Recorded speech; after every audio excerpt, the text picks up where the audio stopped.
சரியானு பார்க்கலாங்களா? இன்றைக்கி எங்கள் வீட்டில் ஒயிட் ரைஸு, அப்புறம் 4 டிஃபன் இட்லி,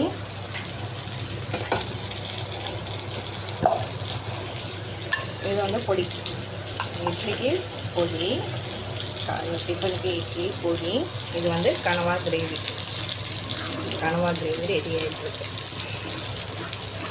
இது வந்து கனவா கிரேவி, அப்புறம் மீன் வறுத்துட்டு ரெடி ஆகிட்டுருக்கு. இது வந்து முட்டை, அதுக்கப்புறம் முட்டை ரெடி ஆகிட்டுருக்கு, முட்டை வறுவல்.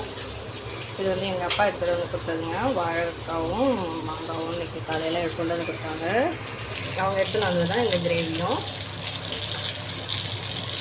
கனவா மீனும் இதுவும். அதுதான் இன்றைக்கி கிரேவியும் வச்சுருக்கேன். ஆல்மோஸ்ட் ரெடி ஆகிட்டுருக்கு. அப்புறம் ரசம் இருக்குது. அவ்வளோதான் இன்றைக்கி ரெசிபி. அவ்வளோதான். நாளைக்கு என்ன ரெசிபின்னு நாளைக்கு பார்க்கலாம். தேங்க்யூ.